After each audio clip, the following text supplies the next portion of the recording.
The boy let out a thunderous roar and transformed into a stone man. The trainer decided to increase the intensity of the training by dropping a car from above.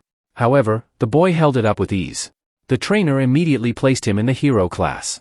The school was a place for people with superpowers. Each student had different abilities. A chubby boy could run faster than the Flash. There was also a rubber man like Luffy. But don't provoke them carelessly, because they could freeze their opponents at any time. On the first day of the new semester, all students had to take an exam. A curly-haired student went up on stage and turned into a puddle of water. The trainer considered him useless. A blonde girl turned into a ball, but was kicked away by the trainer. A purple-haired girl transformed into a guinea pig. They were all sent to the support class.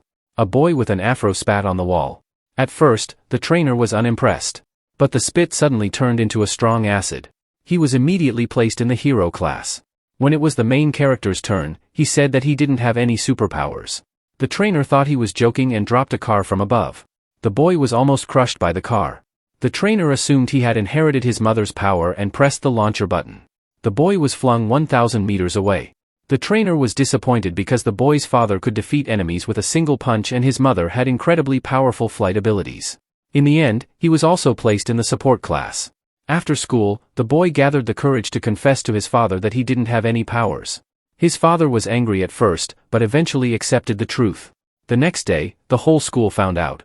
During lunch, the rubber boy stretched his arm 40 meters and tripped him. His plate hit a fire boy, who became angry. Flames burst from his hands and were thrown at the boy. Without powers, he was no match. The fire boy kept chasing him.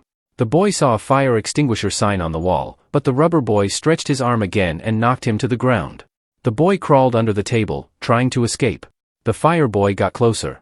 His friends came to help, but couldn't hold him back. At the critical moment, the boy suddenly awakened his power. He lifted a dining table and threw the fire boy away. The fire boy became even angrier, ignited his whole body, and charged forward. The boy quickly grabbed a fire extinguisher and put out the flames on his body. The principal arrived just in time to stop the chaos. What about you? What would your dream superpower be?